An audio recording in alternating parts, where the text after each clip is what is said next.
ഇന്ന് നമുക്ക് മോഹൻലാൽ കേന്ദ്ര കഥാപാത്രത്തിലെത്തുന്ന ദൃശ്യം 3 എന്ന ക്രൈം ത്രില്ലർ മലയാള സിനിമയുടെ കഥ നോക്കിയാലോ?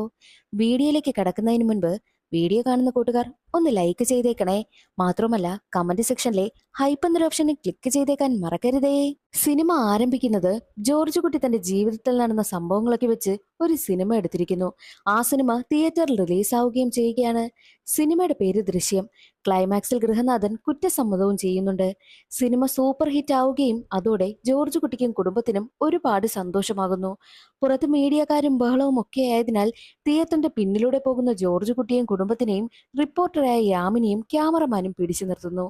ഫാമിലിയായി ഒരു ഇന്റർവ്യൂ വേണമെന്നായിരുന്നു യാമിനിയുടെ ആവശ്യം. എന്നാൽ അതിന് ജോർജ് കുട്ടി തയ്യാറാകുന്നില്ല. സാറിന്റെ റിയൽ ലൈഫിൽ നടന്ന ഇൻസിഡന്റുമായിട്ട് ഈ സിനിമയ്ക്ക് ബന്ധമുണ്ടെന്നാണല്ലോ എല്ലാവരും പറയുന്നത്. യാമിനിയുടെ ആ ഒരു ചോദ്യത്തിന് ജോർജ് കുട്ടിയുടെ മറുപടി, ഒരു തെറ്റും ചെയ്യാതെയാണ് പോലീസുകാർ എന്നെയും എന്റെ കുടുംബത്തെയും വേട്ടയാടിയത്. എന്നാൽ ഒരു സിനിമ എന്ന് ഞാൻ ചിന്തിച്ചപ്പോൾ തെറ്റ് ചെയ്ത വ്യക്തിയെ പോലീസ് വേട്ടയാടുന്നത് പോലെ ചിത്രീകരിച്ചു. അത്രയുള്ളൂ എന്നതായിരുന്നു ജോർജ് കുട്ടിയുടെ മറുപടിയും. അവിടെ നിന്ന് പോകുന്ന ജോർജ് കുട്ടിയെ കാണുന്ന യാമിനി ഇയാളൊരു പഠിച്ച കള്ളനാണെന്ന മട്ടിൽ നിൽക്കുകയാ. സിനിമ ഇറങ്ങിയതോടെ ജോർജ് കുട്ടി വലിയ തിരക്കിലാണ്. മൂത്ത മകളായ അഞ്ജുവിന് വിവാഹാലോചനയുമായി ബ്രോക്കർ വരുന്നുണ്ട്. പക്ഷേ അവരെയൊക്കെ ഒഴിവാക്കി വിടുകയാണ് ജോർജ് കുട്ടി ചെയ്യുന്നതും. ഓരോരുത്തരുടെ ചോദ്യങ്ങളൊന്നും ജോർജ് കുട്ടിക്കും കുടുംബത്തിനും താങ്ങാനാകാത്തതാണ് കാരണം. ജോർജ് കുട്ടിയുടെ സഹായിയായ രാജൻ അഞ്ജുവിന് മാട്രിമോണി വഴി വിവാഹാലോചന നോക്കിക്കൂടെ എന്ന അഭിപ്രായം പറയും. പക്ഷേ അവർക്ക് അതിനൊന്നും താല്പര്യമില്ല. ഈ കുടുംബത്തിന് വിശ്വാസമുള്ളൊരു ബ്രോക്കറുണ്ട്, മത്തായി. മത്തായിയാണ് അഞ്ജുവിന് വിവാഹാലോചന കൊണ്ടുവരുവാനായിട്ട് ഏർപ്പാടാക്കിയിരിക്കുന്നതും. ആ സീൻ അവിടെ കട്ടായി അമേരിക്കയില് ഗീതാ പ്രഭാകരനെയും ഭർത്താവിനെയുമാണ് കാണിക്കുന്നത്. ജോർജ് കുട്ടിയുടെ സിനിമയുടെ ന്യൂസൊക്കെ ടി വിയിൽ കാണുന്നത് കണ്ട് ഗീതാ പ്രഭാകർ ആകെ തകർന്നിരിക്കുകയാണ്. ഗീത ഓൾറെഡി മാനസിക പ്രശ്നവും അനുഭവിക്കുന്നുണ്ട്. മറ്റൊരു വശത്ത് അഞ്ജു ഒരു സൈക്കോളജിസ്റ്റിനെ കാണുവാനായും എത്തും. കുറച്ച് നാളുകളായിട്ട് ഡോക്ടറിന്റെ ക്ലാസ് ഒക്കെ അറ്റൻഡ് ചെയ്യുന്നു. സിനിമ കണ്ടതിൽ നിന്നും അഞ്ജുവിന് എന്തെങ്കിലും മാനസിക പ്രശ്നം ഉണ്ടായോ എന്ന പരിശോധനയിലാണ് ഡോക്ടർ. അഞ്ജു ഇപ്പോൾ ഓക്കെയാണെന്നും ഡോക്ടറിന് മനസ്സിലാകുന്നു. എന്നാൽ അവിടെ നിന്നും പോകുന്ന അഞ്ജുവിനെ ഫോളോ ചെയ്ത് യാമിനിയും കൂട്ടാളിയും ഉണ്ടായിരുന്നു. യാമിനിയാണെങ്കിലോ ഡോക്ടറിനെ ഫോളോ ചെയ്ത് ബ്യൂട്ടി പാർലറിലും എത്തുന്നുണ്ട്. ഡോക്ടറിനെ പരിചയപ്പെടുകയും എന്റെ ഫ്രണ്ടിന് ഒരു ഹെൽപ്പ് വേണമെന്നും പറഞ്ഞ് ഡോക്ടറിന്റെ ഫോൺ നമ്പർ വാങ്ങിക്കൊണ്ട് പോവുകയും ചെയ്യുന്നുണ്ട്. അതിനുശേഷം ജോർജ് കുട്ടിയും കുടുംബത്തെയും കാണിക്കുന്നു. ജോർജ് കുട്ടി ഇപ്പോൾ സിനിമയുടെ ഡിസ്ട്രിബ്യൂഷൻ സംബന്ധിച്ച് തിരക്കിലാണ്. അതേ സമയമായിരുന്നു ജോർജ് കുട്ടിയെ കാണുവാൻ വേണ്ടിയിട്ട് മത്തായി വന്നതും. മത്തായി ഇതിനു മുൻപ് ഒരു വിവാഹാലോചന കൊണ്ടുവന്നിരുന്നു. അവർ പെണ്ണ് കാണുവാനായിട്ട് വന്നതാണ്. കണ്ടിട്ട് അവർക്ക് ഇഷ്ടമായാണ് പോയത്. എന്നാൽ ഇപ്പോൾ അവർക്ക് പെണ്ണിനെ വേണ്ട എന്നാണ് പറയുന്നത്. കാരണം എന്താണെന്ന് അവരോട് അന്വേഷിച്ച സമയത്തോ പെൺകുട്ടിക്ക് എന്തോ മാനസിക പ്രശ്നമുണ്ടെന്ന് ആരോ വിളിച്ച് പറഞ്ഞിരിക്കുന്നു. അതുകൊണ്ടാണ് അവർ ഈ ഒരു ആലോചനയിൽ നിന്നും ഒഴിഞ്ഞു മാറിയതെന്നും മത്തായി പറയുന്നു. അത് കേട്ട് ജോർജ് കുട്ടിയും ഭാര്യയും ഷോക്കായി പോവുകയാണ്. ആരാ അങ്ങനെയൊക്കെ വിളിച്ചു പറയാൻ എന്നതായിരുന്നു അവരുടെ ചിന്തയും. ഒരു കാര്യം ചെയ്യാം, അഞ്ജുവിന്റെ ഷെയർ കുറച്ചുകൂടി കൂട്ടിത്തരാം. അതാ പയ്യന്റെ വീട്ടുകാരുമായിട്ടൊന്ന് സംസാരിക്കെന്നും ജോർജ് കുട്ടി പറയുന്നു. ഞാനൊന്ന് സംസാരിച്ച് നോക്കട്ടെ എന്ന് പറഞ്ഞിട്ടാണ് മത്തായി അവിടെ നിന്നും ഇറങ്ങിപ്പോകുന്നത്. ഇതെല്ലാം കേട്ടുകൊണ്ട് ജോർജ് കുട്ടിയുടെ ഇളയ മകളായ അനു അവിടെ നിൽക്കുന്നുണ്ടായിരുന്നു. അച്ഛാ, അച്ഛൻ എന്തിനാ ഇപ്പോൾ അങ്ങനെ ഒരു തീരുമാനമെടുത്തത്? ചേച്ചിയുടെ ഷെയർ കുറച്ചുകൂടി കൊടുക്കാമെന്ന് പറയുന്നത് സ്ത്രീധനം കൂടുതൽ കൊടുക്കുന്നത് തന്നെയല്ലേ? ചേച്ചി പലപ്പോഴും പറഞ്ഞിട്ടില്ലേ സ്ത്രീധനം ചോദിച്ചു വരുന്നവരുടെ ബന്ധം ഒന്നും നോക്കണ്ട എന്ന്? ഈ സ്ത്രീധനം ഒരുപാട് വാങ്ങിക്കൊണ്ട് പോകുന്നവർ ചേച്ചി നന്നായിട്ട് നോക്കുമെന്ന് എന്താ ഉറപ്പെന്ന് അനു ചോദിക്കുമ്പോഴോ അനു പറയുന്നതിലും കാര്യമുണ്ടെന്നുള്ള കാര്യം ജോർജ് കുട്ടിക്ക് മനസ്സിലാകുന്നു. അങ്ങനെ ജോർജ് കുട്ടിയാണെങ്കിലോ എന്തായാലും അഞ്ജുവിന്റെ ഇഷ്ടം എന്താണ് അതേ താൻ നടത്തുള്ളൂ എന്നതാണ് ജോർജ് കുട്ടിയുടെ തീരുമാനവും. അഞ്ജു എന്ന് ഡോക്ടറിനെ കണ്ടിട്ട് പോകുവാനായി ഇറങ്ങുന്ന സമയം ഡോക്ടർ പ്രത്യേകം പറഞ്ഞിരുന്നു അമ്മയോട് തന്നെ ഒന്ന് വിളിക്കണമെന്ന്. അതനുസരിച്ച് ജോർജ് കുട്ടിയും ഭാര്യയും ഡോക്ടറിനെ കാണുവാൻ വേണ്ടിയിട്ടും എത്തിയിരിക്കുകയാണ്. ഡോക്ടർ പറയുന്നത്, ഈ കേസിനെ കുറിച്ച് കുട്ടികൾക്ക് കുറച്ച് ക്ലാരിറ്റി കുറവുണ്ട്. കുട്ടികളുടെ ചോദ്യങ്ങൾക്ക് മറുപടി കൊടുക്കുന്നതാണ് നല്ലത്. അതിനെക്കുറിച്ച് ഒരുപാട് ചിന്തകൾ കുട്ടികളുടെ മനസ്സിലുമുണ്ട്.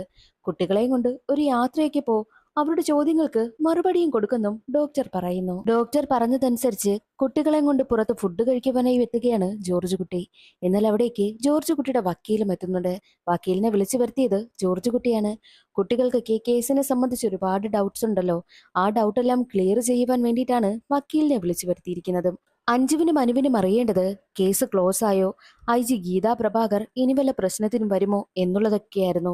അതിന് മറുപടിയായിട്ട് വക്കീൽ പറയുന്നത്, ടെക്നിക്കലി കേസ് ക്ലോസ് ആയി, പ്രാക്ടിക്കലി കേസ് ക്ലോസ് ആയിട്ടില്ല. കാരണം പോലീസുകാർക്ക് ഇനിയും എന്തെങ്കിലും എവിഡൻസ് കിട്ടിക്കഴിഞ്ഞാൽ വീണ്ടും ഈ ഒരു കേസ് റീഓപ്പൺ ചെയ്യുവാനായിട്ട് സാധ്യതയുണ്ട്. പിന്നെ ഐ ജി ഗീതാ പ്രഭാകർ ഗീതാ പ്രഭാകർക്ക് കിട്ടേണ്ട കാര്യമെല്ലാം കിട്ടിക്കഴിഞ്ഞു. അതോടുകൂടി ആ കുടുംബത്തിന്റെ ഭാഗത്തു നിന്നും ഒന്നും ഉണ്ടാകാനും പോകുന്നില്ല.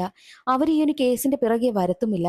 ഹൈക്കോർട്ടിലും കേസ് ക്ലോസ് ആയിരിക്കുകയാണ് എന്നുള്ള കാര്യമൊക്കെ വക്കീൽ പറയുന്നു. പോലീസുകാർക്ക് ഇനി എന്തായാലും എവിഡൻസ് ഒന്നും കിട്ടാനും പോകുന്നില്ല.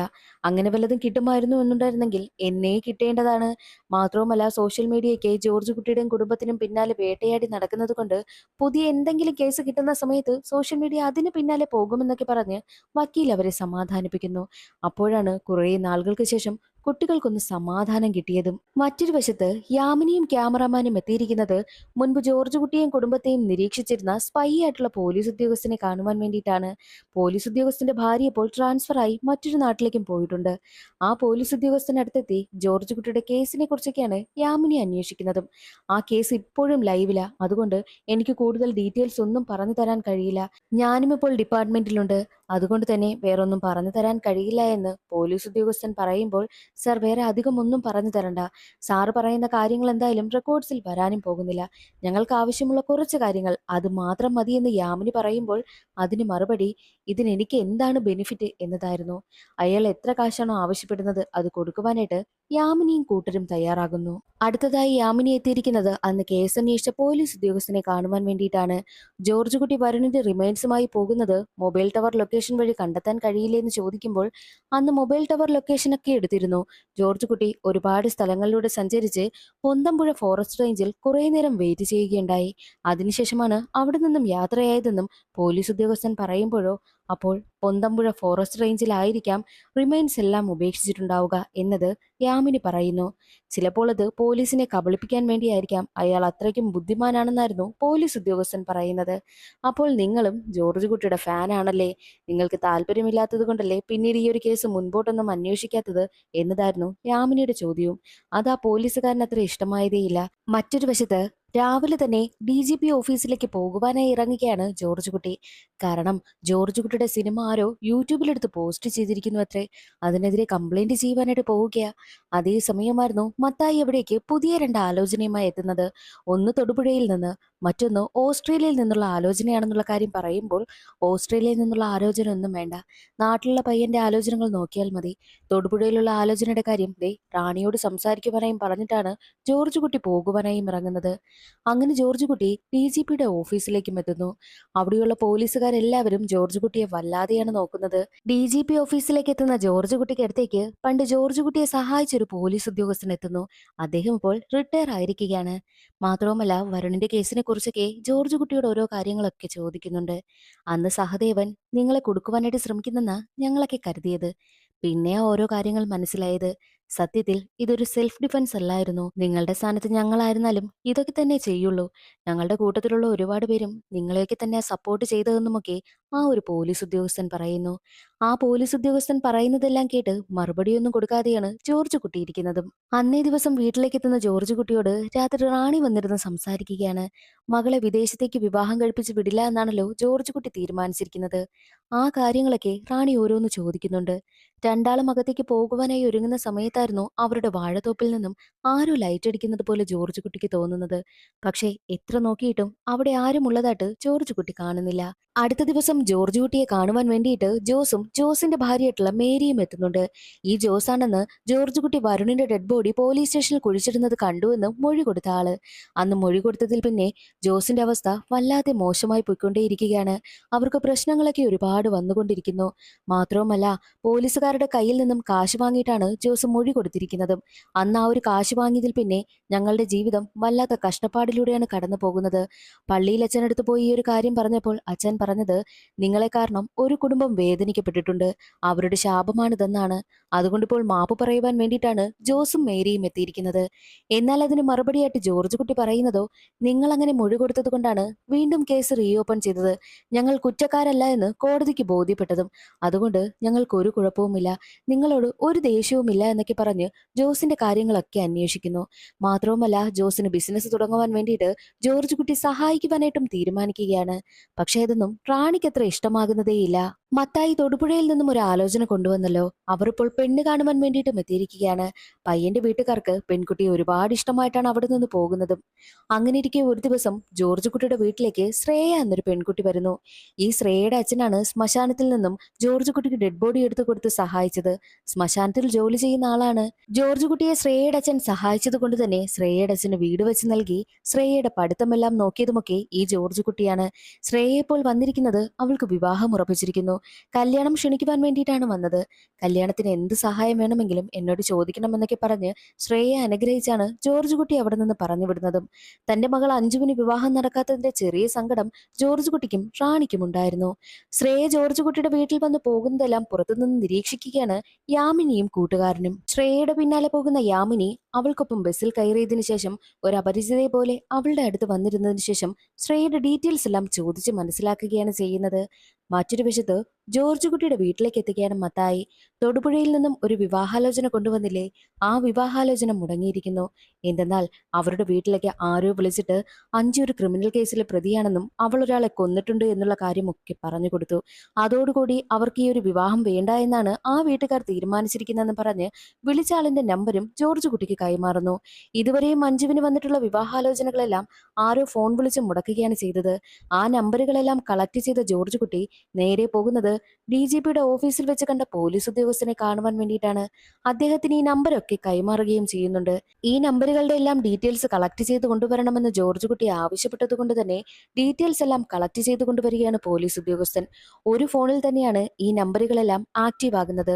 അതും ഈ ഒരു സിം ഓൺ ആകുന്ന സമയത്തെല്ലാം ടവർ ലൊക്കേഷൻ കാണിക്കുന്നത് നിങ്ങളുടെ ആ ഒരു നാട്ടിൽ തന്നെയാണ്, നിങ്ങളുടെ വീടിന്റെ പരിസരത്തായിട്ടാണ് കാണിക്കുന്നത്. ആവശ്യം കഴിഞ്ഞാൽ ഉടനെ തന്നെ ഫോൺ ഓഫ് ആക്കുകയാണ് ചെയ്യുന്നത്.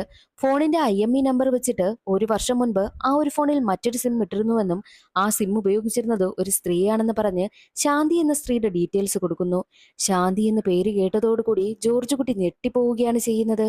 ജോർജ് കുട്ടി അവിടെ നിന്നും നേരെ പോകുന്നത് ശാന്തിയുടെ വീട്ടിലേക്കാണ്. അവിടെയാണ് കഥയിലൊരു ട്വിസ്റ്റ്. ഈ ശാന്തി ജോർജ് കുട്ടിയുടെ കൂട്ടാളിയായ രാജന്റെ ഭാര്യ തന്നെയാണ്.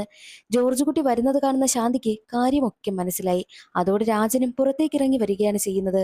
രാജനെ കാണുന്ന ജോർജ് കുട്ടി രാജനിട്ട് ഒരെണ്ണം കൊടുക്കുന്നു. എന്റെ കുടുംബത്തെ നശിപ്പിക്കുവാൻ വേണ്ടിയിട്ട് ആര് മുൻകൈയെടുത്താലും അവരെയൊക്കെ ഞാൻ തീർക്കുമെന്നാണ് ജോർജ് കുട്ടി പറയുന്നത്. അത് കേട്ട് ശാന്തി ഓടി വന്ന് ജോർജ് കുട്ടിക്കടുത്ത് പറയുന്നുണ്ട്, നിങ്ങൾക്ക് മാത്രമേ ഉള്ളൂ കുടുംബം, ഞങ്ങൾക്കുമുണ്ട് കുടുംബം. നിങ്ങളെ സഹായിച്ചു എന്നൊരു ഒറ്റ പേരിലാണ് ഇങ്ങേർക്ക് ജോലി നഷ്ടമായതും കുടുംബം പട്ടിണിയായതെന്നും ശാന്തി പറയുന്നു. രാജന് മോർച്ചറിയിലായിരുന്നു ജോലി. മോർച്ചറിയിൽ നിന്നും ജോർജ് കുട്ടിക്ക് വേണ്ടിയിട്ട് ഡെഡ് ബോഡി എടുത്ത് കൊടുക്കുവാനായിട്ട് സഹായിച്ചത് ഈ രാജനാണ്. അങ്ങനെയാണ് ഈ ഒരു കേസ് പുറത്തു വന്നപ്പോൾ രാജന് ജോലി നഷ്ടമായത്. രാജന്റെ ജോലി നഷ്ടമായതോടുകൂടി വീട്ടിൽ പട്ടിണിയും ദാരിദ്ര്യവും ഒക്കെയായി. മക്കളുടെ പഠിത്തവും മുടങ്ങി. അങ്ങനെ മകൾ ആത്മഹത്യക്ക് ശ്രമിച്ചു എന്നുള്ള കാര്യമൊക്കെ പറഞ്ഞാണ് ശാന്തി കരയുന്നതും. ജോർജ് കുട്ടിയുടെ കൂടെ ഇത്രയും നിന്നിട്ടും ജോർജ് കുട്ടി രാജനെ ഒന്ന് സഹായിച്ചില്ല. അത് കാരണമാണ് രാജന്റെ ജീവിതം ഇങ്ങനെയായി പോയതെന്നൊക്കെയാണ് അവർ കുറ്റപ്പെടുത്തുന്നതും. അതെല്ലാം കേട്ട് ഒന്നും പറയാൻ കഴിയാത്ത അവസ്ഥയിൽ നിൽക്കുകയാണ് ജോർജ് കുട്ടി. ജോർജ് കുട്ടി ഒന്ന് തിരിഞ്ഞു നോക്കാത്തതിന് പ്രതികാരം വീട്ടിയതായിരുന്നു രാജൻ. ഇപ്പോൾ എല്ലാ കാര്യങ്ങളും മനസ്സിലായില്ലേ ജോർജ് കുട്ടി ഇവിടെ നിന്ന് പോയെന്നും രാജൻ പറയുന്നു. ആ ഒരു സങ്കടത്തോടു കൂടി എത്തുന്ന ജോർജ് കുട്ടി DGP ഓഫീസിൽ വെച്ച് കണ്ട തന്റെ പഴയ കൂട്ടുകാരനായ പോലീസുകാരനോട് സങ്കടമൊക്കെ പറയുന്നുണ്ട്. രാജനെ താൻ സഹായിക്കേണ്ടതായിരുന്നു എന്നൊക്കെ സങ്കടത്തോടു കൂടി പറയുന്നുമുണ്ട്. വീട്ടിലേക്ക് എത്തുന്ന ജോർജ് കുട്ടി ഓരോന്നാലോചിച്ച് സങ്കടപ്പെട്ടിരിക്കുകയാണ്. അത് റാണിയും ശ്രദ്ധിക്കുന്നുണ്ട്. അതേസമയം വാഴത്തോട്ടത്തിൽ ആരും ലൈറ്റ് അടിക്കുന്നത് പോലെ ജോർജ് കുട്ടിക്ക് തോന്നുന്നു. ജോർജ് കുട്ടി ഉടനെ തന്നെ ടോർച്ചും എടുത്ത് വാഴത്തോട്ടത്തിലേക്ക് ഇറങ്ങും. എന്നാൽ ജോർജ് കുട്ടി ചവിട്ടുന്നത് കുറെ പുല്ല് കൂടി കിടക്കുന്നതില്. അവിടെ ആരോ കുഴിയെടുത്തിട്ടുണ്ട് എന്നുള്ള കാര്യം ജോർജ് കുട്ടിക്ക് മനസ്സിലായി. റാണി വിളിക്കുന്നത് കൊണ്ട് തന്നെ ജോർജ് കുട്ടി എന്ന് അവിടെ നിന്ന് കയറിപ്പോവുകയും ചെയ്യും. അടുത്ത ദിവസം രാവിലെ എന്താണെന്ന് അറിയുവാൻ വേണ്ടിയിട്ട് ജോർജ് കുട്ടി വാഴത്തോട്ടത്തിലേക്ക് എത്തുന്നു. അപ്പോഴേക്കും അവിടെ മത്തായി വന്നിരുന്നു. ജോർജ് കുട്ടിക്ക് ഇപ്പോൾ പ്രശ്നങ്ങളൊക്കെ നടക്കുന്നത് കൊണ്ട് മത്തായിയോട് ജോർജ് കുട്ടി പറയുന്നുണ്ട്, മകൾക്ക് വിദേശത്തു നിന്നുള്ള ആലോചനയൊക്കെ കൊണ്ടുവാ, നമുക്ക് നോക്കാമെന്ന്. മത്തായി നല്ല ഏതെങ്കിലും പയ്യന്മാരെ കൊണ്ടുവരാമെന്ന് പറഞ്ഞിട്ടാണ് അവിടെ നിന്നും ഇറങ്ങുന്നത്. അന്നേ ദിവസം രാത്രി എല്ലാവരും ഉറങ്ങിയെന്ന് മനസ്സിലാക്കിയ ഉടനെ തന്നെ ജോർജ് കുട്ടി വാഴത്തോട്ടത്തിലേക്ക് പോവുകയും അവിടെ ഒരു പുല്ലുമൂടി കിടന്ന കുഴിയില്ലേ, അതിനുള്ളിൽ എന്താണെന്ന് അറിയുവാൻ വേണ്ടിയിട്ട് കുഴിച്ചു നോക്കുകയും ചെയ്യുന്നുണ്ട്. ഒന്നും തന്നെ കാണാത്തത് കൊണ്ട് ജോർജ് കുട്ടി അവിടെ നിന്നും കയറി പോകുന്നു. അതേ സമയമായിരുന്നു അവിടെ ഒരാളെ കാണിക്കുന്നത്. അത് മറ്റാരുമല്ല, സഹദേവൻ തന്നെയാണ്. സഹദേവൻ ഇപ്പോഴും ജോർജ് കുട്ടിയുടെ പിന്നാലെ തന്നെയുണ്ട്. ആ സീൻ അവിടെ കട്ടായി യാമിനിയാണ് കാണിക്കുന്നത്. യാമിനി ഇപ്പോൾ എത്തിയിരിക്കുന്നത് ശ്രേയയുടെ അഡ്രസ്സ് തപ്പിയാണ്. ശ്രേയയുടെ വീടും അവൾ കണ്ടുപിടിക്കുന്നു. അതിനുശേഷം യാമിനി നേരെ തന്റെ വീട്ടിലേക്ക് പോവുകയാണ്. യാമിനിയുടെ വീട്ടില് യാമിനിയുടെ അച്ഛനുമുണ്ട്. അവിടെയാണ് കഥയിലൊരു ട്വിസ്റ്റ്. യാമിനിയുടെ അച്ഛൻ മറ്റാരുമല്ല, സഹദേവൻ തന്നെയാണ്. സഹദേവന്റെ മകളായതുകൊണ്ടാണ് യാമിനി ഇപ്പോൾ ജോർജ് കുട്ടിയുടെ പിന്നാലെ നടക്കുന്നതും. യാമിനി നേരെ എത്തുന്നത് സൈക്കോളജിസ്റ്റിന്റെ അടുത്തേക്കാണ്. തന്റെ കൂട്ടുകാരൻ അനുഭവിക്കുന്ന മാനസിക പ്രശ്നമാണെന്ന് പറഞ്ഞ് ഓരോ കള്ളക്കഥകളൊക്കെ പറഞ്ഞിട്ട് അവസാനം കറങ്ങി തിരിഞ്ഞെത്തുന്നത് ജോർജ് കുട്ടിയുടെ കേസിലാണ്. അതോടെ ഡോക്ടർക്ക് കാര്യം മനസ്സിലായി, ഇത് വേറെന്തോ ചതിയാണെന്നുള്ളത്. ഡോക്ടർ നൈസിന് അവൾ അവിടെ നിന്ന് പറഞ്ഞു വിടുകയാണ് ചെയ്യുന്നത്. അതേസമയം മത്തായി പുതിയൊരു ആലോചനയുമായി എത്തിയിരിക്കുകയാണ്. പയ്യന്റെ പേര് അവിര. ഫോട്ടോ കാണുമ്പോൾ എല്ലാവർക്കും അവിരായെ ഒരുപാട് ഇഷ്ടമായി. സഹദേവൻ നേരെ സ്പൈ ആയിട്ടുള്ള പോലീസ് ഉദ്യോഗസ്ഥനെ കാണുവാൻ വേണ്ടിയിട്ടും എത്തുന്നുണ്ട്. ഈ ഒരു വിവരം IG ആയിട്ടുള്ള തോമസ് ബാസ്റ്റിനോട് വന്ന് പോലീസ് ഉദ്യോഗസ്ഥൻ പറയുകയും ചെയ്യുന്നുണ്ട്. യാമിനി തന്നെ കാണാൻ വന്ന കാര്യം ഡോക്ടർ വിളിച്ച് ജോർജ് കുട്ടിയോട് പറയുന്നു. നിങ്ങളുടെ ഫാമിലിയെ കുറിച്ചാണ് ആ പെൺകുട്ടി തിരക്കിയതെന്നൊക്കെ പ്രത്യേകം ജോർജ് കുട്ടിയോട് ഡോക്ടർ പറയുന്നുണ്ട്. അങ്ങനെ ഇരിക്കെ അഞ്ജുവിനെ പെണ്ണ് കാണുവാനായിട്ട് അവിരയുടെ ഫാമിലി എത്തുകയാണ്. അവർക്ക് പെൺകുട്ടിയെ ഒരുപാട് ഇഷ്ടമായിട്ടാണ് വീട്ടിൽ നിന്ന് പോകുന്നതും. മറ്റൊരു വശത്ത് ശ്രേയ തന്റെ വീട്ടിലേക്ക് വരുമ്പോഴോ വീടിന് മുന്നിലായിട്ട് ഒരാൾ ജീപ്പ് റെഡിയാക്കിക്കൊണ്ട് നിൽക്കുകയാണ്. അത് ഈ സഹദേവനായിരുന്നു. ശ്രേയ വീട്ടിലേക്ക് എത്തുമ്പോഴോ വീടിനുള്ളിൽ നിന്നും ഒരു ബക്കറ്റും വെള്ളവുമായിട്ട് യാമിനിയും ഇറങ്ങി വരുന്നു. ജീപ്പ് കംപ്ലൈന്റ് ആയി അതിലൊഴിക്കാനാണെന്നും പറഞ്ഞാണ് യാമിനി അവിടെ നിന്ന് പോകുന്നത്. പക്ഷേ ശ്രേയയ്ക്ക് എന്തൊക്കെയോ സംശയം തോന്നുന്നു. ആ ഒരു കാര്യം ജോർജ് കുട്ടിയെ അറിയിക്കുകയാണ്. അങ്ങനെ ജോർജ് കുട്ടി ശ്രേയയുടെ വീട്ടിലേക്കും എത്തും. ശ്രേയ ജോർജ് കുട്ടിയോട് പറയുന്നത്, പല തവണയായിട്ട് ഞാൻ ആ ഒരു പെൺകുട്ടിയെ കാണുന്നുണ്ട്, എന്നോട് വന്ന് മിണ്ടുകയും ഒക്കെ ചെയ്യുകയാണെന്നുള്ള കാര്യവും ശ്രേയ പറയുന്നു.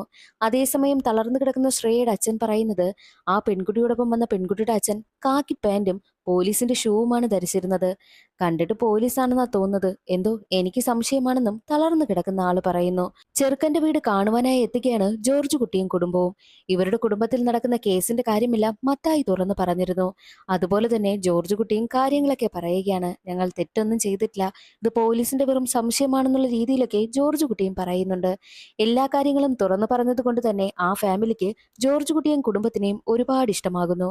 മാത്രമല്ല അവിരായുടെ അമ്മ പറയുന്നുണ്ട്, ആദ്യം ഞങ്ങൾക്ക് ഇതിനോട് താല്പര്യമില്ലായിരുന്നു, പക്ഷേ അവിരായാണ് ഞങ്ങളെ കൊണ്ട് സമ്മതിപ്പിച്ചത്, അതുകൊണ്ടാണ് ഞങ്ങൾ ഈ ഒരു കല്യാണത്തിന് സമ്മതിച്ചതെന്നും അവിരായുടെ അമ്മ പറയുന്നു. കല്യാണം മുടക്കുവാനായിട്ട് പലരും ശ്രമിക്കും, പല രീതിയിലും വീട്ടിലേക്ക് വന്ന് ഓരോ കാര്യങ്ങളൊക്കെ പറയുമെന്നും ജോർജ് കുട്ടി പ്രത്യേകം പറയുന്നു. എല്ലാം കഴിഞ്ഞ് അവർ വീട്ടിലേക്ക് പോവുകയാണ്. അടുത്ത ദിവസം അവിരായുടെ അച്ഛനിൽ നിന്നും ജോർജ് കുട്ടിക്ക് ഒരു കോള് വരുന്നു. അവരുടെ വീട്ടിലേക്ക് രാവിലെ തന്നെ ഒരാൾ വന്നിരുന്നു. വിവാഹം മുടക്കുവാൻ വേണ്ടിയിട്ട് ഓരോ കാര്യങ്ങൾ പറഞ്ഞു വന്ന ആളാണ്. അവര് ഫോട്ടോ എടുക്കുവാനായി തുടങ്ങിയപ്പോൾ തന്നെ അയാൾ ഇവിടെ നിന്ന് പോയി. അയാൾക്കൊപ്പം ഒരാൾ കൂടി ഉണ്ടായിരുന്നു. അവർ ജീപ്പിലാ വന്നതെന്ന് പറഞ്ഞ് ആളിന്റെ ഫോട്ടോയും ജീപ്പിന്റെ ഫോട്ടോയും ഒക്കെ എടുക്കുന്നു. വന്ന ആള് രാജൻ തന്നെയാണ്. പക്ഷേ കൂടെ ഉണ്ടായിരുന്ന ആളിന്റെ ഫോട്ടോ കിട്ടിയില്ല, പകരം ജീപ്പിന്റെ നമ്പർ കിട്ടിയിട്ടുണ്ട്. രാജന്റെ കൂടെ വന്നതാരാ? സഹദേവൻ തന്നെയാണ്. സഹദേവൻ നേരെ എത്തുന്നത് ഡോക്ടറിനെ കാണുവാൻ വേണ്ടിയിട്ട്. അഞ്ജുവിന്റെ ഫയൽ ആവശ്യപ്പെടുന്നു. എന്നാൽ ഡോക്ടർ കൊടുക്കാൻ തയ്യാറാകാത്തപ്പോഴോ ഡോക്ടറിനെ വിരട്ടുകയും ഡോക്ടറുടെ മകളെ കൊല്ലുമെന്നൊക്കെ ഭീഷണിപ്പെടുത്തി. പേടിച്ച ഡോക്ടറാണെങ്കിൽ ഫയൽ എടുത്ത് കൊടുക്കുകയാണ്. ഞാൻ പറയുന്ന രീതിയിലേക്ക് മാറ്റം വരുത്തണം, ഇല്ല എന്നുണ്ടെങ്കിൽ നിന്റെ മകളെ ഞാൻ കൊന്നുകളയും. മാത്രവുമല്ല ഈ കാര്യം നമ്മൾ രണ്ടുപേരും മാത്രം അറിഞ്ഞാൽ മതിയെന്നും പറഞ്ഞിട്ടാണ് സഹദേവൻ അവിടെ നിന്ന് പോകുന്നത്. ഡോക്ടർ ഈ ഒരു കാര്യമൊക്കെ വിളിച്ച് ജോർജ് കുട്ടിയോട് പറയുന്നു.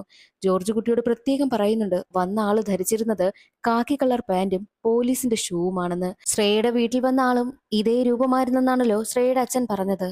അതോടെ രണ്ടിടത്തും വന്നത് ഒരാളാണെന്നുള്ള കാര്യം ജോർജ് കുട്ടിക്ക് മനസ്സിലാകുന്നു. അങ്ങനെ ജോർജ് കുട്ടിയാണെങ്കിലോ തനിക്കൊരു വണ്ടി നമ്പർ കിട്ടിയില്ലേ, ആ ഒരു വണ്ടി നമ്പർ ജോസിനെ ഏൽപ്പിച്ചിട്ട് ആരുടേതാണെന്ന് കണ്ടുപിടിക്കുവാനായും പറഞ്ഞിരുന്നു. ജോസ് അതെല്ലാം അന്വേഷിച്ചിട്ട് വന്ന് പറയുന്നത്, കുറെ വർഷങ്ങൾക്ക് മുൻപ് യഥാർത്ഥ ഓണർ ഒരാൾക്ക് ഈ ഒരു ജീപ്പ് വിറ്റു. അയാളുടെ പേര് സഹദേവൻ എന്നാണ്. ഇപ്പോൾ റിയൽ എസ്റ്റേറ്റ് ബിസിനസ് ഒക്കെ നടത്തുകയാണെന്നാണ് ജോസ് വന്ന് പറയുന്നത്. അതോടെ സഹദേവന്റെ പേര് കേട്ടതും ആൾ ആരാണെന്നുള്ള കാര്യം ജോർജ് കുട്ടിക്ക് മനസ്സിലായി. ജോർജ് കുട്ടി ഉടനെ തന്നെ സഹദേവന്റെ വീട്ടിലേക്ക് എത്തുന്നു. സഹദേവനോട് സംസാരിക്കുവാനായി തുടങ്ങുന്ന സമയം തന്നെ അകത്തു നിന്നും ബക്കറ്റുമായിട്ട് വരുന്ന യാമിനിയെ കാണുമ്പോഴോ യാമിനി സഹദേവന്റെ മകളാണെന്നുള്ള കാര്യവും ജോർജ് കുട്ടിക്ക് മനസ്സിലായി. അന്ന് തന്നോട് ഓരോ കാര്യങ്ങൾ ചോദിച്ചു വന്ന ആളല്ലേ യാമിനി. അപ്പോൾ എല്ലാവരും ചേർന്നുള്ള ഒത്തുകളിയാണെന്നുള്ള കാര്യം ജോർജ് കുട്ടിക്ക് നന്നായിട്ട് മനസ്സിലായി. സഹദേവ, നിനക്ക് ഓരോ കാര്യങ്ങൾ സംഭവിച്ചതിന്റെ കാരണമൊന്നും ഞാനല്ല, അത് നിന്റെ കയ്യിലിരിപ്പ് കൊണ്ടാണ് നിനക്ക് ഓരോന്ന് സംഭവിച്ചത്. പക്ഷേ എന്റെ കുടുംബത്തിൽ കയറി നീ കളിക്കാൻ നോക്കരുത്. എന്നോട് നീ എന്ത് വേണോ ആയിക്കോ എന്നൊക്കെ സഹദേവനോട് ജോർജ് കുട്ടി പറയുമ്പോൾ, നീ നിന്റെ മകളുടെ വിവാഹം നടത്തുവാനായി നോക്കുകയല്ലേ, നിന്റെ മകളെ നീ കല്യാണം കഴിപ്പിച്ച് ഈ നാട്ടിൽ നിന്ന് പറഞ്ഞു വിടുന്നത് എനിക്കൊന്ന് കാണണമെന്നായിരുന്നു സഹദേവൻ വിരട്ടിയത്. എന്ത് ചെയ്യണമെന്നറിയാത്ത അവസ്ഥയിൽ നിൽക്കുകയാണ് ജോർജ് കുട്ടിയും. സഹദേവൻ അവിടെ നിന്നും നേരെ വരുന്നത് ശ്രേയയുടെ വീട്ടിലേക്കാണ്. സഹദേവനാണ് ശ്രേയയുടെ വീട്ടിൽ വന്നതെന്ന് ജോർജ് കുട്ടി കുട്ടിക്ക് പറഞ്ഞു കൊടുത്തത് ശ്രേയയുടെ അച്ഛനാണെന്ന് കരുതിയാണ് സഹദേവൻ വന്ന് പ്രശ്നമുണ്ടാക്കുന്നത്. മാത്രവുമല്ല, നിനക്കറിയാവുന്ന സത്യങ്ങളെല്ലാം തുറന്നു പറയണമെന്ന് പറഞ്ഞ് ശ്രേയയുടെ അച്ഛനെയും ശ്രേയയും ഒരുപാട് ഉപദ്രവിക്കുന്നു. ശ്രേയയെ ഉപദ്രവിക്കുന്നത് കണ്ട അച്ഛനാണെങ്കിൽ സത്യങ്ങളെല്ലാം തുറന്നു പറയുകയാണ്. സഹദേവൻ പോയ ഉടനെ തന്നെ കാര്യങ്ങളെല്ലാം വിളിച്ച് ശ്രേയയുടെ അച്ഛൻ ജോർജ് കുട്ടിയോട് പറയുന്നു, മകളെ ഉപദ്രവിക്കുന്നത് കണ്ടാണ് ഞാനങ്ങ് പറഞ്ഞു പോയത്, അല്ലാതെ മനഃപൂർവ്വമൊന്നുമല്ല എന്ന് അച്ഛൻ പറഞ്ഞു കരയുന്നു. ശ്രേയയോട് സംസാരിക്കുന്ന ജോർജ് കുട്ടി, അവിടേക്ക് പോലീസ് വന്നതുകൊണ്ടാണ് സഹദേവൻ ഇവിടെ നിന്ന് പോയത്, നാട്ടുകാരാണ് പോലീസിൽ വിവരം അറിയിച്ചതെന്നും ശ്രേയ പറയുന്നു. അങ്ങനെയാണെങ്കിൽ സ്റ്റേഷനിലേക്ക് നീ പോയി ഒരു കംപ്ലൈന്റ് കൊടുക്കണമെന്നും ജോർജ് കുട്ടി ആവശ്യപ്പെടും. ശ്രേയ സഹദേവനെതിരായിട്ട് കംപ്ലൈന്റ് കൊടുത്തത് കൊണ്ട് തന്നെ IG തോമസും DYSP ഫിലിപ്പും സഹദേവനെ വിളിപ്പിക്കുന്നു. ഈ ഒരു കേസ് വീണ്ടും കുത്തിപ്പൊക്കുവാനായിട്ട് സഹദേവൻ ശ്രമിക്കുന്നത് കൊണ്ട് സഹദേവന് ഒരുപാട് വഴക്ക് പറയുന്നു. സഹദേവൻ റിട്ടയർ ആയതാണ്, എന്നിട്ടും ഈ ഒരു കേസിൽ വീണ്ടും ഇൻവോൾവ് ആവുന്നത് കൊണ്ട് തോമസ് ഒരുപാട് വഴക്ക് പറയുന്നു. തോമസിന് സഹദേവന് ഒട്ടും ഇഷ്ടമല്ല. കാരണം ഈ സഹദേവൻ പോലീസ് ഉദ്യോഗസ്ഥനാണെങ്കിലും ഒരുപാട് ഇല്ലീഗലായിട്ടുള്ള കാര്യങ്ങളൊക്കെ ചെയ്യുന്നതാണ്. അതുകൊണ്ട് തന്നെ കൂടെയുള്ള പോലീസുകാരിൽ ഒരുവിധം ആർക്കും തന്നെ സഹദേവനെ ഇഷ്ടമേ അല്ല. സഹദേവനെ അവിടെ നിന്നും വിരട്ടിയാണ് പറഞ്ഞു വിടുന്നത്. അപ്പോഴാണ് മറ്റൊരു ട്വിസ്റ്റ്. സഹദേവനെ ഈ ഒരു കാര്യങ്ങളെല്ലാം ഏർപ്പാടാക്കിയിരിക്കുന്നത് മറ്റാരുമല്ല, IG ഗീതാ പ്രഭാകറിന്റെ ഭർത്താവായിട്ടുള്ള പ്രഭാകർ തന്നെയാണ്. പ്രഭാകർ തോമസിനോട് ഈ ഒരു കാര്യമൊക്കെ സംസാരിക്കുന്നു. സാർ എന്തിനാ വീണ്ടും ഈ ഒരു കേസ് റീഓപ്പൺ ചെയ്യുവാനായി ശ്രമിക്കുന്നതെന്നൊക്കെ തോമസ് ചോദിക്കുമ്പോൾ, കേസ് എല്ലാം അവസാനിച്ച് അമേരിക്കയിലേക്ക് ഞങ്ങൾ പോയത് സമാധാനമായിട്ടൊരു ജീവിതം ജീവിക്കുവാൻ വേണ്ടിയിട്ടാണ്. എന്നാൽ അവിടെ എത്തിയപ്പോൾ ഗീത ഡിപ്രഷനിലുമായി. യഥാർത്ഥ പ്രതിയായ ജോർജ് കുട്ടിയെ നിയമത്തിന് മുന്നിൽ കൊണ്ടുവരണമെന്ന വാശിയായി അവൾക്ക്. അതിനു വേണ്ടിയിട്ടാണ് ഞാൻ വീണ്ടും കളത്തിലേക്ക് ഇറങ്ങിയിരിക്കുന്നത്. ജോർജ് കുട്ടിയെ ഇത്തവണയെങ്കിലും പൂട്ടണം. അതിനു വേണ്ടിയിട്ടാണ് ഞാൻ സഹദേവന്റെ കൂട്ടുപിടിച്ചിരിക്കുന്നത്. സഹദേവൻ ജോർജ് കുട്ടിയുടെ ശത്രുവാണല്ലോ, അതുകൊണ്ട് തന്നെ ജോർജ് കുട്ടിക്കെതിരായിട്ടുള്ള കാര്യങ്ങളെല്ലാം അവൻ കളക്ട് ചെയ്തോളും. എല്ലാ കാര്യങ്ങളും ഞാൻ റെഡിയാക്കുന്നുണ്ട്. അതിന് ഞാൻ സഹദേവനെ ഏൽപ്പിച്ചിരിക്കുകയാണെന്നും പ്രഭാകർ പറയുന്നു. സഹദേവനെ നിങ്ങൾ സൂക്ഷിച്ചു വേണം കൈകാര്യം ചെയ്യാനെന്ന് പ്രത്യേകം തോമസ് പറയുന്നുണ്ട്. ജോർജ് കുട്ടിക്ക് ഈ ഒരു പ്രശ്നങ്ങളെല്ലാം നടക്കുന്നത് കൊണ്ട് തന്നെ എങ്ങനെയെങ്കിലും മഞ്ജുവിന്റെ വിവാഹം നടന്നാൽ മതിയെന്നായി. മാത്രവുമല്ല, എന്തായാലും ഈ ഒരു കേസ് റീഓപ്പൺ ചെയ്യുമെന്നും താൻ അകത്താകുമെന്നുള്ള കാര്യമൊക്കെ ജോർജ് കുട്ടിക്ക് അറിയാവുന്നത് കൊണ്ട് ജോർജ് കുട്ടി തന്റെ വക്കീലിനെ ചെന്ന് കണ്ട് ഈ കാര്യങ്ങളൊക്കെ സംസാരിക്കുന്നു. വക്കീലാണെങ്കിലോ മുൻകൂർ ജാമ്യം എടുക്കുവാനായിട്ടും പോവുക. അതേസമയം ജോർജ് കുട്ടിയുടെ മകളുടെ വിവാഹ ദിവസവും എത്തി. അപ്പോഴേക്കും പ്രഭാകർ ഏർപ്പാടാക്കിയ വക്കീലാണെങ്കിലോ വീണ്ടും കേസ് റീഓപ്പൺ ചെയ്യുവാനായിട്ടുള്ള കാര്യങ്ങളുമായിട്ടും എത്തിയിരിക്കുകയാണ്. അവിടേക്ക് എത്തുന്ന ജോർജ് കുട്ടിയുടെ വക്കീൽ പറയുന്നത്, ഇന്ന് ജോർജ് കുട്ടിയുടെ മകളായ അഞ്ജുവിന്റെ വിവാഹമാണ്. വിവാഹം മുടക്കുന്നതിന് വേണ്ടിയിട്ടാണ് ഇപ്പോൾ ദേ കേസും റീഓപ്പൺ ചെയ്ത് വന്നിരിക്കുന്നത്. ജോർജ് കുട്ടിയുടെ മകളെ തന്നെ അറസ്റ്റ് ചെയ്യണമെന്ന് ഇവർ ആവശ്യപ്പെടുന്നത് ജോർജ് കുട്ടിയുടെ മകളുടെ വിവാഹം ഇന്നായതുകൊണ്ടാണ്. ആ കുട്ടിയുടെ വിവാഹം എങ്ങനെയെങ്കിലും മുടക്കണം. അതിനു വേണ്ടിയിട്ടാ ഇവർ ഇങ്ങനെയൊക്കെ ചെയ്യുന്നത്. ദയവ് ചെയ്ത് ഇന്നത്തെ ഒരു ദിവസം വെറുതെ വിടണം. ആ കുട്ടിയുടെ വിവാഹം ഒന്ന് കഴിഞ്ഞോട്ടെ.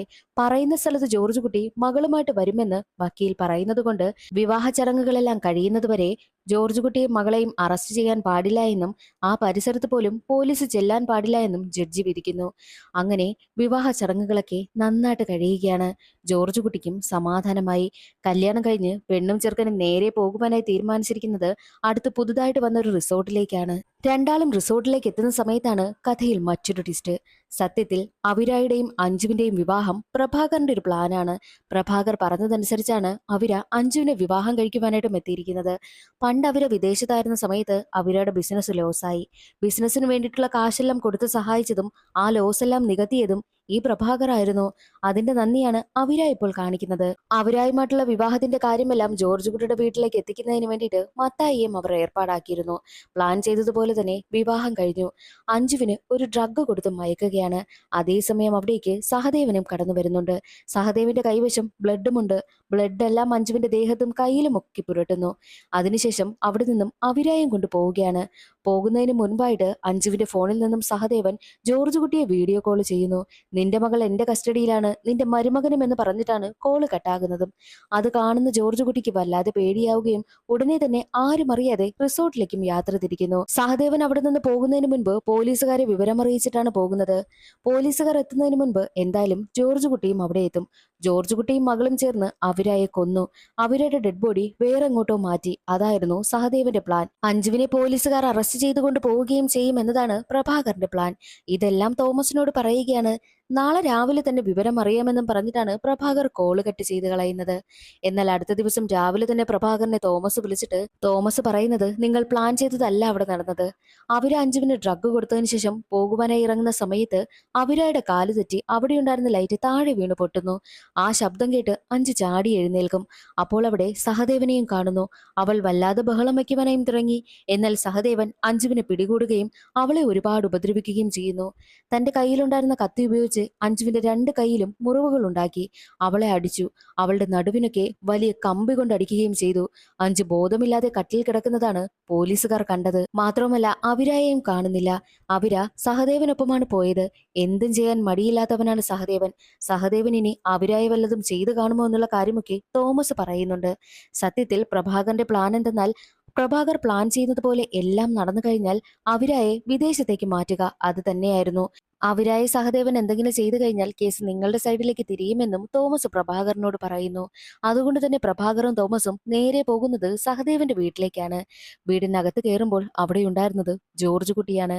എന്താണ് യഥാർത്ഥത്തിൽ സംഭവിച്ചതെന്നാണ് പിന്നീട് കാണിക്കുന്നത്. ജോർജ് കുട്ടി ആ ഒരു റിസോർട്ടിലേക്ക് വരുന്ന സമയം തന്നെ ജോർജ് കുട്ടിക്ക് ഒരു കാര്യം മനസ്സിലായി. ഇതെല്ലാം സഹദേവന്റെ പ്ലാനാണെന്ന്. എങ്ങനെയെങ്കിലും ജോർജ് കുട്ടി അവിടെ നിന്ന് മാറ്റുക, അത് മാത്രമായിരുന്നു സഹദേവന്റെ ലക്ഷ്യമെന്ന് ജോർജ് കുട്ടിക്ക് മനസ്സിലായി. അവരുടെ വീട്ടിലെ വാഴത്തോപ്പില് ആരോ കുഴിയെടുത്തിട്ടിരുന്നില്ലേ, അത് യഥാർത്ഥത്തിൽ സഹദേവനാണെന്നും ആ ഒരു കുഴിയിൽ അവിരായെ കൊന്നുകൊണ്ടുവന്ന് കുഴിച്ചു മൂടുക, എന്നിട്ട് അവിരായെ കൊന്നത് ജോർജ് കുട്ടിയാണെന്ന് ആക്കി തീർക്കുക, അത് മാത്രമായിരുന്നു സഹദേവന്റെ ലക്ഷ്യമെന്ന് മനസ്സിലാക്കി ജോർജ് കുട്ടി ഉടനെ തന്നെ ജോസിനെ വിവരം അറിയിക്കുന്നു. ജോസിനോട് സഹദേവനെ ഒന്ന് ഫോളോ ചെയ്യുവാനായിട്ടും ജോർജ് കുട്ടി ആവശ്യപ്പെടുകയാണ്. അങ്ങനെ സഹദേവൻ പോകുന്നതെല്ലാം ജോസ് നിരീക്ഷിക്കുന്നു. അതിനുശേഷം സഹദേവൻ എവിടെയാണെന്നും കണ്ടുപിടിച്ച് ജോർജ് കുട്ടിയെ വിവരം അറിയിക്കുന്നു. ജോർജ് കുട്ടി ഉടനെ തന്നെ ജോസിനോട് പറയുന്നുണ്ട്, നമ്മുടെ വീട്ടിലെ വാഴത്തോപ്പില് കുറെ ആളുകളെ എത്തിക്കണം, അതിന് കള്ളം കയറിയെന്ന് വരുത്തി തീർക്കണമെന്നും ജോസിനോട് പറയുന്നു. അതനുസരിച്ച് ജോസ് ആരോ വാഴക്കുല മോഷ്ടിക്കുവാനായിട്ട് വന്നുവെന്ന് ബഹളമുണ്ടാക്കുന്നതോടുകൂടി ആ നാട്ടിലുള്ള എല്ലാവരും വാഴത്തോപ്പിലേക്ക് എത്തി. ജോർജ് കുട്ടി അതിനുശേഷം നേരെ വരുന്നത് സഹദേവനെ കാണുവാൻ വേണ്ടിയിട്ടാണ്. സഹദേവനെ ആ ഒരു വീട്ടിൽ ലോക്ക് ചെയ്യുകയും അവനെ ഒരുപാട് തല്ലുകയും ചെയ്യുന്നു. അഞ്ജുവിന്റെ കയ്യിൽ എങ്ങനെയൊക്കെ മുറിവുണ്ടാക്കിയോ അതുപോലെ മുറിവ് സഹദേവന്റെ ദേഹത്തും ഉണ്ടാക്കുന്നു. അവസാനം കഴുത്തിൽ കത്തി വെക്കുന്ന സമയത്താണ് സഹദേവൻ തന്റെ പ്ലാനുകളെല്ലാം തുറന്നു പറയുന്നത്. ജോർജ് കുട്ടിയുടെ വീട്ടില് സഹദേവൻ കുഴിയെടുത്തിട്ടിരുന്നു. ആ കുഴി എന്തായാലും ജോർജ് കുട്ടി തോണ്ടി നോക്കുമെന്നുള്ള കാര്യം സഹദേവൻ അറിയാം. അങ്ങനെ തോണ്ടുന്ന സമയത്ത് സഹദേവൻ വീഡിയോ എടുത്തു വെച്ചിരുന്നു. അവരയെ കൊന്നതിന് ശേഷം ആ കുഴിയിൽ കൊണ്ടുവന്ന് കുഴിച്ചു മൂടുക, എന്നിട്ട് അവരായി കൊന്നത് ജോർജ് കുട്ടിയാണെന്ന് കോടതിയിൽ തെളിയിക്കാൻ വേണ്ടിയാണ് വീഡിയോ എടുത്ത് സൂക്ഷിച്ചു വെച്ചിരുന്നതെന്നും സഹദേവൻ പറയുന്നു. പക്ഷേ സഹദേവനാണെങ്കിലോ ജോർജ് കുട്ടിയുടെ വീടിന് പരിസരത്തേക്ക് എത്തിയ സമയത്ത് അവിടുത്തെ വാഴത്തോപ്പ് മുഴുവൻ ആളുകൾ നിൽക്കുന്നത് കണ്ടാണ് അന്ന് അവരെ കൊല്ലാതെ പോയതെന്നും സഹദേവൻ ഏറ്റു പറയുന്നു. അതേസമയം ആ വീട്ടില് അവിരയുണ്ടായിരുന്നു. ഇവരെയൊക്കെ കണ്ടതോടുകൂടി അവിര അവിടെ നിന്നും രക്ഷപ്പെട്ട് ഓടിപ്പോവുകയാണ് ചെയ്യുന്നത്. അവിരായെ പിടികൂടുവാനായിട്ടും അവർക്ക് കഴിഞ്ഞതേയില്ല. ഈ കാര്യങ്ങളെല്ലാം ജോർജ് കുട്ടി പ്രഭാകരനോടും തോമസിനോടും പറഞ്ഞുകൊണ്ട് നിൽക്കുകയാണല്ലോ. സഹദേവൻ എന്തായാലും കുറ്റങ്ങളെല്ലാം സമ്മതിച്ചു കഴിഞ്ഞു എന്നൊക്കെ പറയുമ്പോൾ, എന്തായാലും നിന്റെ കുടുംബത്തെ ഞാൻ വെറുതെ വിടാൻ പോകുന്നില്ല, എല്ലാവരുടെയും പിന്നാലെ ഞാനുണ്ട് എന്നുള്ള കാര്യം പ്രഭാകർ പ്രത്യേകിച്ചെടുത്ത് പറയുന്നു. അത് കേട്ടതോടുകൂടി ഇനി ഇങ്ങനെ വിട്ടാൽ പറ്റില്ല, എന്തെങ്കിലും ചെയ്യണമെന്നും ജോർജ് കുട്ടി തീരുമാനിക്കുന്നു. ഹോസ്പിറ്റലിൽ കിടക്കുന്ന തന്റെ മകൾക്കടുത്തേക്ക് വന്നിരിക്കുകയാണ്. താൻ കുറ്റം സമ്മതിക്കുവാനായിട്ടും പോവുകയാണെന്നും ജോർജ് കുട്ടി പറയുന്നു. ആദ്യമൊക്കെ റാണി എതിർക്കുമെങ്കിലും തന്റെ കുടുംബത്തിന് വേണ്ടിയിട്ട് ജോർജ് കുട്ടി അത് ചെയ്തേ പറ്റൂ എന്നും റാണിയോട് പറഞ്ഞിട്ടാണ് നേരെ കോടതിയിലേക്കും എത്തുന്നത്. തന്റെ വക്കീലിനോടും ഈ ഒരു കാര്യം പറയുകയുണ്ടായി. വക്കീൽ കോടതിയിൽ ആവശ്യപ്പെടുന്നത് ജോർജ് കുട്ടി കുറ്റം സമ്മതിക്കണമെങ്കിൽ 5 വർഷത്തെ ശിക്ഷ മാത്രമേ നൽകാവൂ എന്നതായിരുന്നു ജോർജ് കുട്ടിയുടെ വക്കീലിന്റെ വാദം. അങ്ങനെ ജോർജ് കുട്ടിക്ക് 5 വർഷത്തേക്ക് ശിക്ഷ വിധിക്കുകയാണ്. സഹദേവൻ അഞ്ജുവിനെ ഒന്നും ചെയ്തിട്ടില്ല. ജോർജ് കുട്ടി റിസോർട്ടിലേക്ക് എത്തുന്ന സമയത്ത് അഞ്ജു കരഞ്ഞുകൊണ്ട് നിൽക്കുകയാണ്. എന്തോ ട്രാപ്പാണെന്നുള്ള കാര്യം ജോർജ് കുട്ടിക്ക് നന്നായിട്ട് മനസ്സിലായത് കൊണ്ട് തന്നെ അവിടെയുണ്ടായിരുന്ന കത്തിയെടുത്ത് അഞ്ജുവിന്റെ 2 കൈയും മുറിച്ചു. എന്നിട്ട് വലിയൊരു ഇരുമ്പ് തണ്ടുകൊണ്ട് അഞ്ജുവിന്റെ നടുവിലടിക്കുകയുണ്ടായി. എന്നിട്ട് അവളുടെ കവിളിലും അടിച്ചു. അവളോട് ബോധം കെട്ടതുപോലെ ഇവിടെ അഭിനയിക്കണമെന്നും ജോർജ് കുട്ടി പറയും. അതേ സമയത്തായിരുന്നു പോലീസുകാർ വരുന്ന ശബ്ദം ജോർജ് കുട്ടി കേൾക്കുന്നത്. അഞ്ജുവിനോട് ബോധമറ്റതുപോലെ കിടക്കാൻ പറഞ്ഞിട്ട് ജോർജ് കുട്ടി പുറത്തേക്ക് വന്ന് കതക് ലോക്ക് ചെയ്യുന്നു. എന്നിട്ട് കതക് തള്ളി തുറക്കുന്നത് പോലെ ജോർജ് കുട്ടി അഭിനയിച്ചു കൊണ്ടിരിക്കും. അവിടേക്ക് എത്തുന്ന പോലീസുകാരോട് സഹദേവൻ എന്നെ വീഡിയോ കോൾ ചെയ്തു, അവന്റെ മകളെ എന്തോ ചെയ്തിട്ടുണ്ടെന്ന് പറഞ്ഞാണ് ജോർജ് കുട്ടി ബഹളം വയ്ക്കുന്നതും. അങ്ങനെ കതക് തല്ലി തുറന്ന് അകത്തേക്ക് കയറി അഞ്ജുവിനെ ഹോസ്പിറ്റലിലേക്കും കൊണ്ടുപോകുന്നു. ജോർജ് കുട്ടി പ്ലാൻ ചെയ്തതുപോലെ തന്നെ എല്ലാം സംഭവിച്ചു. അതേ സമയത്തായിരുന്നു പ്രഭാകരന് അവിരായിൽ നിന്നും കോള് വരുന്നത്. ആ സഹദേവൻ എന്നെ കൊല്ലുവാനായിട്ടായിരുന്നു പ്ലാൻ ചെയ്തു വെച്ചിരുന്നത്. പക്ഷേ അയാൾ പ്ലാൻ ചെയ്തതുപോലെ ഒന്നും നടന്നില്ല. എന്നാൽ അയാൾ അഞ്ജുവിനെ ഒന്നും ചെയ്തിട്ടില്ല. ഞാനും അയാളുടെ കൂടെ ഉണ്ടായിരുന്നല്ലോ. ഞങ്ങൾ രണ്ടുപേരും അവിടെ നിന്ന് രക്ഷപ്പെട്ടു പോവുകയാണ് ചെയ്തതെന്നുള്ള കാര്യമൊക്കെ അവിര പറയുന്നു. അപ്പോഴാണ് പ്രഭാകരനും തോമസിനും മനസ്സിലായത് ഇതെല്ലാം ജോർജ് കുട്ടിയുടെ പ്ലാനാണെന്നും സഹദേവിനെ പൂട്ടുവാൻ വേണ്ടിയിട്ടാണ് ജോർജ് കുട്ടി അങ്ങനെയൊക്കെ ചെയ്തതെന്നുള്ള കാര്യം തോമസിനും പ്രഭാകരനും മനസ്സിലായി. ഇനി ഇയാളുടെ പിന്നാലെ ചെല്ലാതിരിക്കുന്നതാ നല്ലത്. അയാൾ അയാളുടെ കുടുംബത്തിന് വേണ്ടിയിട്ട് ഏതറ്റം വരെയും പോകാൻ തയ്യാറാണെന്നുള്ള കാര്യവും തോമസ് പറയുന്നു. അങ്ങനെ ജോർജ് കുട്ടിയും ജയിലിലേക്ക് പോവുകയാണ്. വരുൺ പ്രഭാകരന്റെ കേസിൽ പ്രതി കുറ്റം സമ്മതിച്ചു എന്നതൊക്കെ ന്യൂസിൽ കാണിക്കുകയും ചെയ്യുന്നുണ്ട്. ഒരുപാട് വർഷങ്ങൾക്ക് ശേഷമാണല്ലോ ഇപ്പോൾ കേസ് തെളിഞ്ഞിരിക്കുന്നതും. അങ്ങനെ അമേരിക്കയിലുള്ള ഗീതാ പ്രഭാകറും ആ ന്യൂസ് കാണുന്നു. ഗീതാ പ്രഭാകറിന്റെ അടുത്തേക്ക് എത്തിയ ഭർത്താവായ പ്രഭാകർ, നിനക്കിപ്പോൾ സന്തോഷവും സമാധാനവുമായില്ലേ എന്ന് ചോദിക്കുമ്പോൾ, ഇല്ല, എനിക്കവന്റെ മകളെ വേണമെന്നും ഗീതാ പ്രഭാകർ പറയുന്നു. അതോടുകൂടി 4-ാം പാർട്ടിനുള്ള ലീഡും നൽകിക്കൊണ്ടാണ് സിനിമയുടെ കഥ അവിടെ അവസാനിക്കുന്നത്. ഇന്നത്തെ വീഡിയോ എല്ലാവർക്കും ഇഷ്ടമായി എന്ന് കരുതുന്നു. ഇഷ്ടമായാൽ ഒന്ന് ലൈക്ക് ചെയ്തേക്കണേ. അടുത്തൊരു സിനിമയുടെ കഥയിൽ കാണാം. അതുവരെ എല്ലാവർക്കും ബായ്.